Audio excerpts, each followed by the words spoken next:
আসন্ন ডুরান্ড কাপের জন্য ইস্ট বেঙ্গলকে কিন্তু অন্যতম একটা শক্তিশালী দল ধরা হচ্ছে। যেরকম ইস্ট বেঙ্গলের শক্তিশালী মাঝমাঠ, তার সাথে রয়েছে দুর্দান্ত মানের একটা ডিফেন্স। তো কীরকম পরিকল্পনা করবে অ্যান্তোনিও লোপেজ হাবাস, কোন প্লেয়ারদের নিয়ে বেস্ট প্লেইং ইলেভেন তৈরি করবে, কি ফরমেশনে ইস্ট বেঙ্গলকে খেলাবে, শক্তি দুর্বলতা কোথায় ইস্ট বেঙ্গলের, সমস্তটা নিয়েই আমরা কথা বলে নেব এই ভিডিওতে।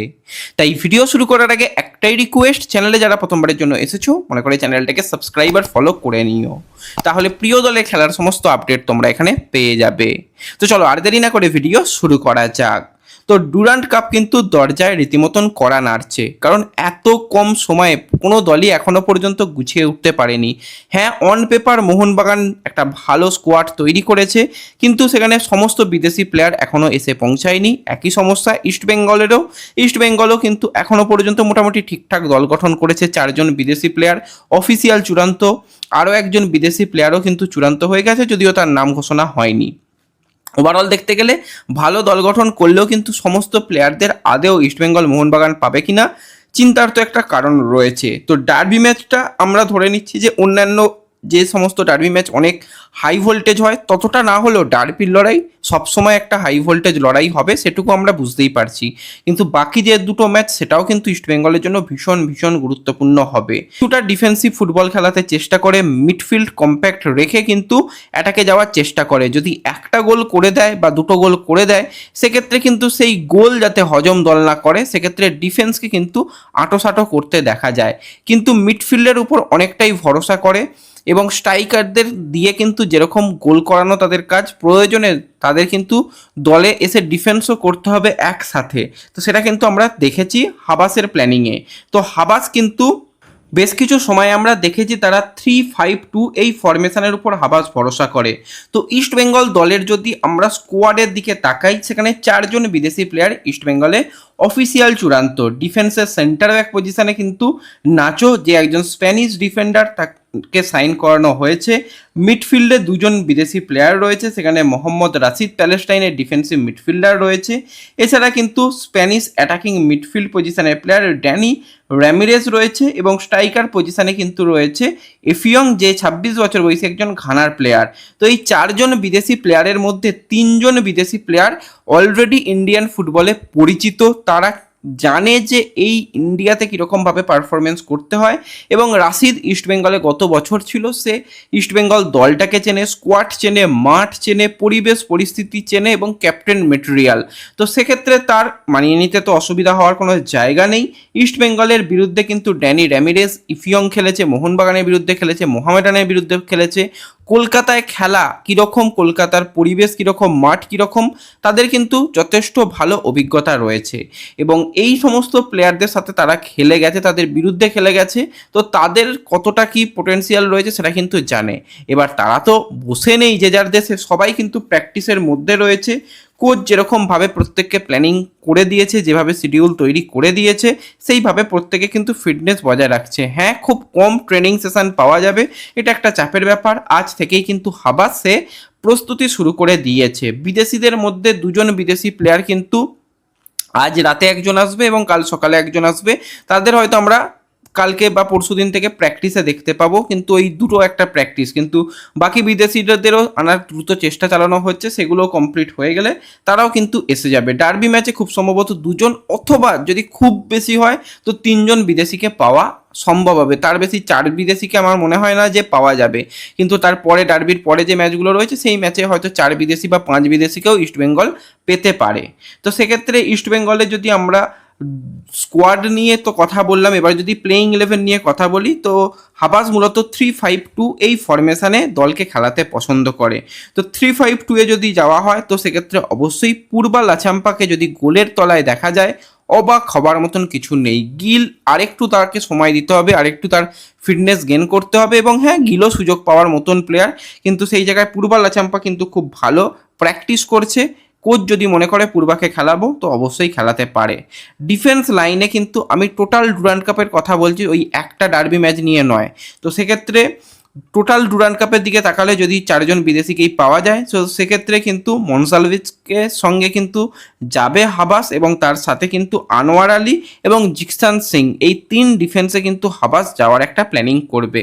মিডফিল্ডের দিকে তাকালে সেখানে অবশ্যই বাসিম রশিদ থাকবে, তার সাথে কিন্তু সেখানে ড্যানিশ ফারুককে রাখা হবে এবং রোহিত কুমারকে রাখা হবে।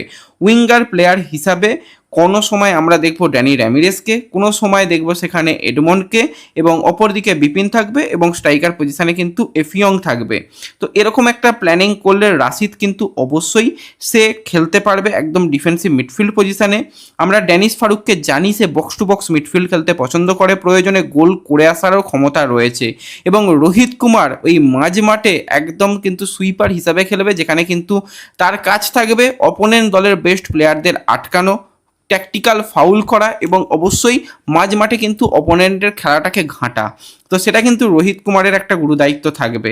এবং বিপিন আমরা জানি সে অ্যাটাকে গেলেও কিন্তু প্রয়োজনে নেমে এসে ডিফেন্সে সাহায্য করে, এবং এডমন্ড সেও উইঙ্গার প্লেয়ার হিসাবে যদি তাকে খেলানো হয় তো সেক্ষেত্রে এডমন্ডও কিন্তু নেমে এসে সাহায্য করতে পারবে। এডমন্ড অলরেডি হাবাসের আন্ডারে খেলেছে, সে জানে কোচ কীরকম চায় তার থেকে, সেটা কিন্তু এডমন্ড সেখান থেকে করতে পারবে এবং হাবাসের আন্ডারে এডমন্ড নিজের সেরা খেলা খেলেছে, সেটা মেনে নিতেই হবে। এবার যদি কোচ মনে করে যে না আমি একদম সেফ ফুটবল খেলবো, সেক্ষেত্রে 4-2-3-1 এই ফরমেশনে কিন্তু দল নামবে, যেখানে গোলের তলায় পূর্বালা চাম্পা, ডিফেন্স লাইনে কিন্তু আনোয়ার আলীর সঙ্গে সেক্ষেত্রে নাচো শুরু করবে, সাইড ব্যাকে সন্দীপ মান্ডি তার সাথে বরিশ সিং তারা কিন্তু শুরু করবে। সন্দীপও কিন্তু হাবাসের সাথে খেলেছে এবং বরিশকেও কিন্তু হাবাস চেনে, এটিকে দল থেকে তাকে কিন্তু চেনে, তো সেক্ষেত্রে খুব একটা অসুবিধা হওয়ার জায়গা নেই। মিডফিল্ডে জিকসান, তার কিন্তু রোল থাকবে সেক্ষেত্রে বক্স টু বক্স মিডফিল্ড, বা জিকসান যদি পুরো ডিফেন্স মিডফিল্ড খেলে সেক্ষেত্রে কিন্তু রাশিদ একদম বক্স টু বক্স মিডফিল্ডে খেলতে পারবে। র্যামিরেসকে ফ্রি প্লেয়ার হিসাবে খেলানো হোক, সে কিন্তু পুরো অ্যাটাকের দায়িত্বটা সামলাবে। উইং পজিশানে এডমন্ড, তার সাথে কিন্তু রয়েছে বিপিন এবং স্ট্রাইকার পজিশানে এফিয়ং। তো এইগুলো কিন্তু ইস্টবেঙ্গলের প্ল্যানিং হতে পারে। এবার যেটা ব্যাপার, ইস্টবেঙ্গলের কাছে কিন্তু বেশ কিছু হিডেন প্লেয়ার রয়েছে। আমি তো বলবো জেসিন যেভাবে ছন্দে রয়েছে, যেভাবে গোল করছে, যেভাবে সে ফিটনেস শো করছে এবং যেভাবে সে এই বছর স্কিল দেখাচ্ছে, জেসিনকে যদি বেশ কিছু ম্যাচে স্ট্রাইকার পজিশনে ব্যবহার করে নেয় হাবাস, অবাক হওয়ার মতন কিছু নেই। জেসিনের মধ্যে গোল করার খিদে রয়েছে। ডেভিডকেও দেখতে চাই, ডেভিডকে যদি একটু সুযোগ দেওয়া হয় ডেভিড গোল করতে পারবে। এবং একটা সময় তো আমাদের মনে আছে সকলেরই হয়তো, যে বছরে মোহনবাগান তারা ডুরান্ড কাপ জিতলো, ইস্টবেঙ্গল রানার্স আপ হলো, সেই বছরে ডেভিড কিন্তু গোল্ডেন বুট জিতেছিল। তার মানে ভাবো সেই সিজনে অনেক অনেক গোল করেছিল মোহামেডানের জার্সি গায়ে। তো সেক্ষেত্রে এই ডুরান্ড কাপের মতন জায়গায় ডেভিডকেও যদি স্ট্রাইকার পজিশনে খেলানো হয়, যদি সেখানে না আসে ইফিয়ং, তো তাকে ডেভিডকে তো ডেফিনেটলি ব্যবহার করা যেতেই পারে, কোনো রকম সেখানে অসুবিধা নেই। তো এই দুজন প্লেয়ার কিন্তু তুরুপের তাস হতে পারে। এছাড়া রোহিত দানুর কথাও মনে রাখতে হবে, সেও কিন্তু সেকেন্ড স্ট্রাইকার বা স্ট্রাইকার পজিশনে খেলতে পারে, তাকে ব্যবহার করা যেতে পারে। কিন্তু কলকাতার পরিবেশের সঙ্গে মানিয়ে নিতে একটু সময় লাগবে, সেখানে কিন্তু ডেভিড বা জেসিন তারা কিন্তু অবশ্যই দলের সঙ্গে রয়েছে, তারা কিন্তু এই জায়গা থেকে গোল করে সাহায্য করতে পারে।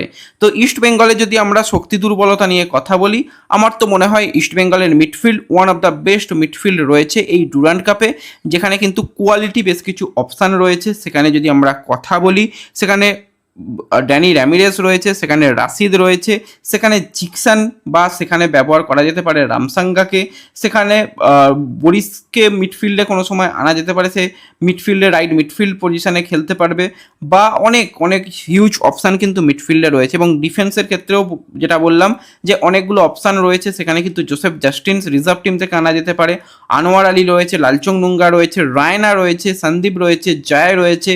তো ওভারঅল কিন্তু একটা ভালো দল এবং হার্দিক ভাটের মতন ব্যাকআপ অপশানও রয়েছে। তো এটা কিন্তু ইস্টবেঙ্গলের শক্তিশালী দিক। দুর্বলতার দিক বলতে, যদি এফিয়ংকে না পাওয়া যায় এবং আরও একজন স্ট্রাইকার যদি না আসে বিদেশি স্ট্রাইকার, সেক্ষেত্রে ওই জায়গাটা একটু দুর্বলতার জায়গা মনে হচ্ছে। কিন্তু সেক্ষেত্রে হাবাসকে অন্য কিছু প্ল্যানিং করতে হবে, করে দলকে কিন্তু ভালো পারফরমেন্স করাতে হবে। হ্যাঁ, এই কম সময়ে এসেই দলকে যদি কেউ ভাবে যে চ্যাম্পিয়ন প্রত্যেকটা ম্যাচ জেতাতে হবে, একটু চাপের ব্যাপার, অসম্ভব বলে কিছু নেই। তো হাবাসের থেকে কিন্তু এগুলো আমরা আশা করি যে হাবাস এই কাজগুলো ভালো করবে। তো দেখা যাক শেষ পর্যন্ত কি হয়। ওভারঅল দল এবং টোটাল কীরকম প্ল্যানিং হতে পারে, কীরকম বেস্ট প্লেয়িং 11 হতে পারে, সেই নিয়ে কথা বললাম। কীরকম লাগলো ভিডিও কমেন্টে জানিও, ভালো লাগলে লাইক শেয়ার করে দিও, চ্যানেলে প্রথমবারের জন্য এলে সাবস্ক্রাইব আর ফলো করে নিও। দেখা হবে পরবর্তী ভিডিওতে, ধন্যবাদ।